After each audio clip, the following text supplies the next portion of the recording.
তা আমি তো ঘুরেই আইছি, আমি তো মৌত দেখে আইছি। তো মৌতের ডর দেখান কিনতেন আমার মৌতের ডর দেখা। আলহামদুলিল্লাহ বলেন আলহামদুলিল্লাহ। এই জন্য আমারে মৌতের ডর না দেখাইয়া নিজের ইমান হেফাজত করো।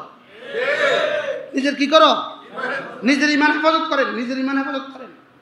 আমরা দলে মিলে জুলে মিলে ইমান হেফাজত করি, আমরা জোরে মিলে ইমান হেফাজত করি। নিজের ইমান হারাবেন না। আল্লাহ আমাদের সকলকে হেফাজত করেন। যেদিন ক্রস ফায়ারের জন্য হাত পা বাইন্দা নিয়ে গেছিল, সেদিনই তো বুঝছিলাম জীবনে শাহাদাত তো আজকে হয়ে যাবে। কি ভাই, ডান্ডা বেড়ি লাগাইয়া হাত বাইন্দা, চোখ বাইন্দা, কি বলে জম টুপি লাগাইয়া, হাত বাইন্দা, পায়ে বেড়ি লাগাইয়া যখন ক্রস ফায়ারের জন্য নিয়ে গেছিল, আয়া গোসল করেন গোসল করেন, আমরা তো বুঝছি শেষ। গোসল করছি, রেডি হয়ে গেছি, ফুল রেডি। হাত বাঁধা, পা বাঁধা, চোখ বাঁধা, ডান্ডা বেড়ি লাগায়া, বাস মিডিয়ার পর মিডিয়া ছবি তুললা। তো আস্তে গাড়ি তুলে দিছে, কালো গ্লাস গাড়ি, সারাদিন ঘুরাইতে 10-12 ঘন্টা ঘুরেয়া তো বিকেলবেলা বা রাত্রিবেলা ওই গাজীপুরের কোনো জঙ্গলের ভিতরে নিয়ে যাও। তো এবার জঙ্গলের ভিতরে একটু হাঁটা পরে পিছন দিয়ে গুলি করে দেয়। বাস পরের দিন পত্রিকা এনকাউন্টারে মারা গিয়েছে। তা আমাদের তো জীবনে এটাও দেখিয়েছি আমরা। আমরা ডর দেখাই লাভ কি? আলহামদুলিল্লাহ বললাম কি ভাই, আমরা তো এটাও দেখে এসেছি। আচ্ছা, এই সময় জিকিরটা কেমন হয়েছিল? ওই দিন জিকিরটা কেমন হয়েছিল? হ্যাঁ, মাঝে মাঝে খালি কষ্ট করি, মাঝে মাঝে একটু চাইতাম এখন আমি কোথায় আছি। ঘুরতেছি। ওরাও হয়রান, যারা ঘুরাইতেছে তারাও পেরেশান। জিকির তো তারাও পেরেশান, তারাও তাগের উপর লানত দেয়, নিজেরাও নিজেদের উপর কি দেয়? লানত দেয়। তো শেষ তক মাশাআল্লাহ এরকম ঘুরাইতে তো শেষ তক আইসা দেখি আমারে ঢাকা কোর্টে হাজির করছে। কোর্ট হলো শনিবারে কেউ আছে? শনিবারে তো কেউ নাই, পুরা কোর্ট খালি, কেউ নাই। আমি তো জানি না কোর্ট কি জিনিস, কাছারি কি জিনিস, আমি কিছু জানি। এক জায়গায় এক কোর্ট আমার ঢুকাইছে। তো ওখানে ম্যাজিস্ট্রেট তার আগে নিয়ে আসছে, বেটি ম্যাজিস্ট্রেট নিয়ে আসছে। এই বেটি যে ম্যাজিস্ট্রেট এটাও তো আমি জানি না, আমার তো সব বাঁধা, আমার কি। তো ওখানে ভিতরে ঢুকাইয়া এবার আসতে চোখ খোলাইছে, চোখ খুলছে, হাত খুলছে। এখানে তো চোখ খুলতে হবে, হাত খুলতে হবে। তো হাত খুললা এবার আমি দেখতেছি যে আমি মনে হয় আদালতে আছি। ওখানে বেটি দাঁড়ায় আছে, এজলাসে বেটি বসে আছে, আমি এখানে দাঁড়ানো আছি, কেউ নাই, পুরা নীরব। ওরা বলল দাগি আসামি, 10 দিনের রিমান্ড চাই। কত দিনের? তো ওই বেটি আমারও বলতেছে আপনার পক্ষে কি কোনো লয়ার আছে? শনিবারে লয়ার থাকে কেউ? কোন লয়ার তো নেই। তাই আমি বলতেছি, আমি চুপ করে আছি। দরজা দিয়ে এক বেটা ঢুকছে, আমি লয়ার। আল্লাহ তাকে তার হায়াতের মধ্যে বরকত দান করেন। তার সাথে আমার আর দেখা হয় নাই, ওই লয়ারের সাথে আমার আর দেখা হয় নাই। উনি দাঁড়ায় গেলেন ওনার জায়গায়। তো ওই মহিলা বলতেছেন কে? কই নিরপরাধ। কই দেয় কি কইতেছে? তো 10 দিনের রিমান্ড না, আমার আসামি নির্দোষ। পরে বলতেছে 3 দিনের রিমান্ড মঞ্জুর। ব্যাস, ওই বেটা জায়গা চলে গেছে, আমার হ্যান্ডকাপ লাগা গাড়ি তুলে। ওরা ভাবছিল যে এদেরকে সরাইয়া দাও। আমি যেদিন মিডিয়ার সামনে বলা যাবে না, বাংলাদেশে একজন বিখ্যাত মানুষ, আমি যেদিন যাচ্ছি ওমরা, কমপক্ষে 1 মাস আমার সাথে যোগাযোগ করার চেষ্টা করছিল, শুধু আপনার সাথে একটু কথা বলবে। সময় হচ্ছিল না ওনারও আমারও। শেষে আমি সময় দিয়েছি, আমি যাওয়ার দিন, এবার ওমরা যাওয়ার দিন 10টার সময় আমার মসজিদে আমার রুমে আসবেন। উনি 10টার সময় এসে হাজির হয়েছে। উনি আমাকে ভয়াবহ কথা বললেন, ভয়াবহ। বাংলাদেশের অবস্থা ভয়াবহ। কি বলছি বলেন?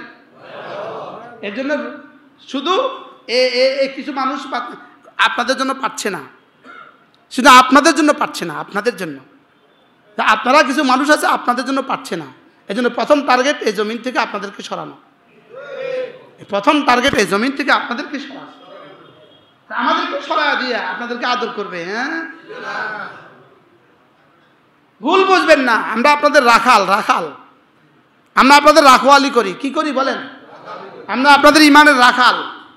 মেষ ছাগলের পাল রাখাল ছাড়া কেমন? হ্যাঁ? রাখাল ছাড়া ছাগলের পাল ছন্ন ছাড়া।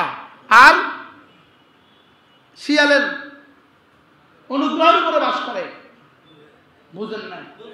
বাঘের অনুগ্রহের উপরে কি করে? ঠিক তেমনি ভাবে ওলামা শূন্য যদি জাতি হয় তাইলে বিজাতির অনুগ্রহের উপরে বাস করবেন, বিজাতির অনুগ্রহের উপরে বাস করবেন, বিজাতির ইহসানের উপরে বাস করবেন।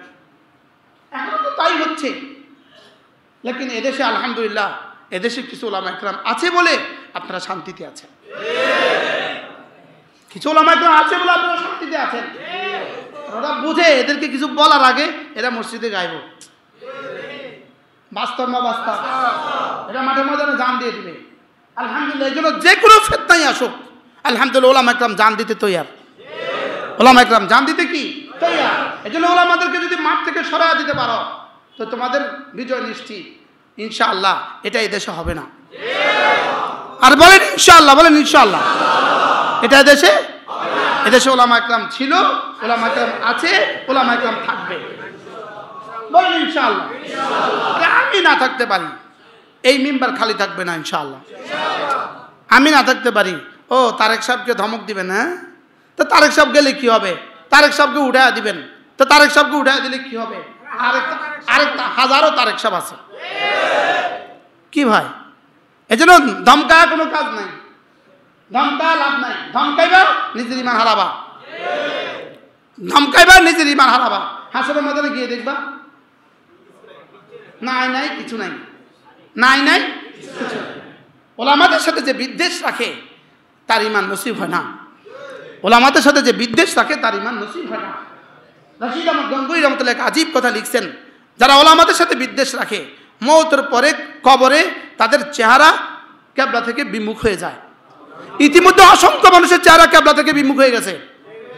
কালকে আমাকে বললেন, আমাদের খুলনার মুফতি সাহেব বললেন যে অসংখ্য মানুষের চেহারা কিবলা থেকে ফিরে গেছে, কিবলা থেকে ফিরে গেছে, কবরে রাখছে কিবলা থেকে ফিরে গেছে। এজন্য ওলামা ইকরামের সাথে বিদ্বেষ রাখবেন না। ভাল না লাগে আপনি জুমা না আসলে আরেকখানে জুমা পড়বেন, অসুবিধা কি? আর কোনো অসুবিধা আছে? আপনি আরেকখানে জুমা পড়েন, ওখানে গিয়েও কিন্তু কোনো না কোনো আলেমে দিনকেই পাবেন। কি ভাই? বাস্তব না বাস্তব? এই জন্য পিছিয়ে সমালোচনা করে আপনারা আখিরাত হারাবেন না। পায়ে ধরে বলি, আপনাদের পায়ে ধরে বলি, কার জন্য আপনি ঈমান হারাচ্ছেন? আপনি কার জন্য আপনার ঈমানটা হারাচ্ছেন? আপনি কেন সমালোচনা করে নিজের ঈমানকে ধ্বংস করছেন? কেন সমালোচনা করে হারুন সাহেব হুজুর কেন সমালোচনা করছেন? নতুন করে তারেক সাহেবও সংযোজন হয়েছে না? আমি তো পানিবাদ, আমি তো মুবাহুদ্দম, আমার রক্তও তো হালাল, আমার রক্তও তো কি হালাল। আর আমি শাহাদাতের জন্য, যে শাহাদাতের জন্য দোয়া করে না সে মুনাফিক। যে শাহাদাতের জন্য কি করে না বলেন? যে শাহাদাতের তামান্না করে না সে মুনাফিক, যে শাহাদাতের কামনা করে না সে মুনাফিক। তা আমরা তো শাহাদাতের জন্যই জীবন দিচ্ছি। কি ভাই?